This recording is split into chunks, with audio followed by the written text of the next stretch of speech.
बिस्मिल्लाहिर्रहमानिर्रहीम। अस्सलाम वालेकुम नाज़रीन, आज हम आपके साथ सऊदी अरेबिया की ज़रूरी और अहम खबरें शेयर करेंगे और आपकी तरफ से किए गए कमेंट्स का जवाब देंगे, इसलिए वीडियो को मुकम्मल देखें ताकि आपको सारी मालूमात मिल सके। और नाज़रीन, अगर आपका किसी भी किस्म का कोई सवाल है तो आप कमेंट्स करके पूछें, हम आपको उसका जवाब देने की कोशिश करेंगे ताकि आपका मसला जल्द अज जल्द हल हो। आमीन। नाज़रीन, सऊदी अरेबिया में बहुत ज़्यादा गैर मुल्की अफराद ट्रकों के काम के साथ मुंसलिक हैं, लिहाजा तमाम भाइयों के लिए ये बहुत अहम खबर है। नाज़रीन, सऊदी वज़ारत ट्रांसपोर्ट ने सऊदी अरेबिया में चलने वाले तमाम ट्रकों की एक मियाद मुकर्रर कर दी है। 5 साल से ज़्यादा पुराना ट्रक सऊदी अरेबिया की शाहरा पर अब देखने को नहीं मिलेगा। इसके मुतालिक वाज़ेह हिकमत अमली वज़ारत ट्रांसपोर्ट ने शेयर कर दी है। नाज़रीन, 1 जनवरी 2022 से इस पर बाकायदा अमल दरामद शुरू कर दिया जाएगा और अगले 6 माह में बाकायदा इस कानून पर जो भी लोग गैर मुल्की हों या सऊदी शहरी 5 साल से ज़्यादा पुराना ट्रक सऊदी अरेबिया की शहरों पर लेकर आएंगे तो उन्हें कानून के मुताबिक इजाज़त नहीं होगी। याद रखें नाज़रीन, वज़ारत ट्रांसपोर्ट ने सऊदी अरेबिया की सड़कों और जो भी माल बरादरी का सिस्टम है उसमें बेहतरी लाने के लिए बहुत अहम इक़दाम कर चुका है। फैसला हो गया है, अगले साल 2022 से बाकायदा इस फैसले पर अमल दरामद भी शुरू हो जाएगा। जैसा कि नाज़रीन आपको मालूम है कि सऊदी वज़ारत दाखिला ने ऐलान किया था कि कफ़ील या कंपनी अपने वर्कर्स का इकामा 3 माह, 6 माह, 9 और 1 साल के हिसाब से एक्सटेंड करवा सकते हैं, जिसका नाज़रीन अबशर अकाउंट में बाकायदा सहूलत फराहम कर दी गई है। नाज़रीन, अखबार 24 में एक नई अपडेट दी गई है। नाज़रीन, सऊदी जवाज़ात ने फैमिली के लिए भी 3 माह के अकामे को एक्सटेंड करने की इजाज़त दी है कि अब फैमिली का भी अकामा 3 माह के हिसाब से एक्सटेंड हो सकेगा। लेकिन नाज़रीन, जवाज़ात का मज़ीद कहना है कि फैमिली के सरबराह का अकामा जितने माह के लिए एक्सटेंड होगा तो उसी हिसाब से फैमिली टैक्स जो कि 1 माह का 400 रियाल है वो भी पे करके फैमिली का अकामा भी एक्सटेंड होगा।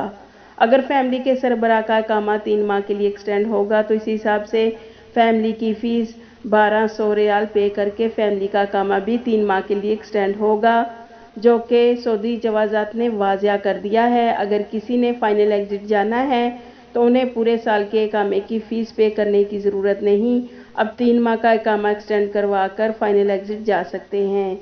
इसके अलावा एक और ख़बर में जद्दा में इस्लामी मालियाती खिदमात कौंसल ने कहा है कि सऊदी अरेबिया में गुर्बत और फाके की शरह 0% तक आ गई है, जो कि सऊदी अरेबिया की मुसलसल कोशिशों की वजह से मुमकिन हो सका है। नाज़रीन, सऊदी ह्यूमन रिसोर्सेज ने कहा है कि तजारती इदारों को गुज़िश्ता बरसों की खिलाफ वर्जियों का रिकॉर्ड क्लियर करने का मौका दिया जाएगा कि वो 22 मार्च 2022 तक खिलाफ वर्जियों के तस्फ़ीहे की दरख्वास्तें पेश करें और उन्हें खिलाफ वर्जियों के तस्फ़ीहे के लिए 6 माह की मोहलत दी जाएगी। नाज़रीन, एक और ख़बर में सऊदी पब्लिक प्रोसिक्यूशन ने कहा है कि सऊदी अरेबिया में खातून के साथ छेड़खानी केस में ज़्यादा सख्त सज़ा दी जाएगी। पब्लिक प्रोसिक्यूशन का कहना है कि सऊदी कवानीन में अफराद के हकूक़ को तहफ़्फ़ुज़ दिया गया है। आप सब लोगों को अफवाहों पर कान नहीं धरने चाहिए। नाज़रीन, एक और ख़बर के मुताबिक वज़ारत तिजारत ने मुल्क भर में 70,000 तफ्तीशी दौरे किए, जिनमें 668 तजारती इदारों के ख़िलाफ़ कार्रवाई की है। वज़ारत तिजारत ने तमाम दुकानों, शॉपिंग मॉल की इंतज़ामिया पर ज़ोर दिया है कि सिर्फ़ उन अफराद को दुकानों और शॉपिंग मॉल में दाखिले की इजाज़त है जिन्होंने वैक्सीन की दोनों डोज ले रखी है और जिनका तवक्कुलनामा पर स्टेटस अपडेट है। नाज़रीन, कोरोना SOPs की खिलाफ वर्जी करने पर 1 लाख रियाल जुर्माना किया जाएगा। नाज़रीन, आपकी तरफ से काफ़ी सारे कमेंट्स किए गए हैं, उनमें से अहम कमेंट्स का जवाब देंगे। एक भाई का सवाल है कि सिस्टर, मेरा मेना यानी प्रोफेशनल आमले मंजली का है। मेरे कफ़ील का कहना है कि मैं पेपर भेजता हूँ, आप डायरेक्ट सऊदी अरेबिया आ जाओ, तो क्या ऐसा मुमकिन है? जी भाई, अगर आपका कफ़ील आपको जवाज़ात से पेपर लेकर भेजता है तो आप डायरेक्ट सऊदी अरेबिया आ सकते हैं, क्योंकि हमने पहले भी अपनी 2 वीडियोज़ में सऊदी जवाज़ात के पेपर के मुतालिक तफसील से बताया है। आप भाई सऊदी अरेबिया आ सकते हैं डायरेक्ट। एक और भाई का सवाल है कि मैं अगर वाया बहरीन से सऊदी अरेबिया आऊँ तो मुझे बहरीन में 14 दिन के लिए क्वारंटाइन तो नहीं करना पड़ेगा, क्योंकि बहरीन की गवर्नमेंट ने क्वारंटाइन वाली शर्त ख़त्म कर दी है।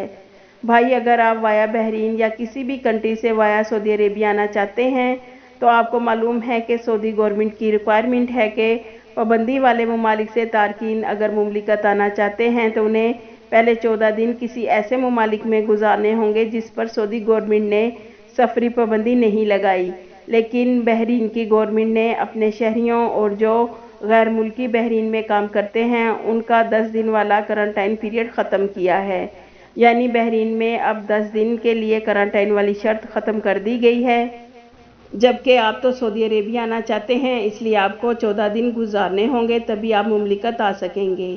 ایک اور بھائی کا سوال ہے کہ میرا وزٹ ویزا 3 ماہ کا ہے اور سٹیمپ ہوا ہے، کیا میرا ویزا رہے گا جب تک فلائٹس اوپن نہیں ہوتی؟ اور دوسرا یہ کہ میں نے موڈرنا ویکسین کی دونوں ڈوز لی ہیں تو کیا اس پر فیملی وزٹ ویزا میں کوئی ایشو تو نہیں ہوگا؟ پہلی بات تو بھائی یہ ہے کہ موڈرنا ویکسین سعودی عربیہ نے ایکسیپٹ کی ہے، اس میں کوئی پرابلم نہیں ہے، اور باقی جو ویزا سٹیمپ ہوا ہے وہ 90 دنوں تک ویلڈ ہوتا ہے۔ 30 نومبر 2021 تک سعودی گورنمنٹ نے فری میں ایکسٹینشن دی ہے، اور اگر آپ 90 دن گزار جائیں تو دوبارہ سٹیمپ ہوگا، اگر سعودی گورنمنٹ نے پھر سے ایکسٹینشن دی تو پھر سے فری میں ایکسٹینڈ ہو جائے گا انشاءاللہ۔ آپ کے قیمتی وقت کا شکریہ۔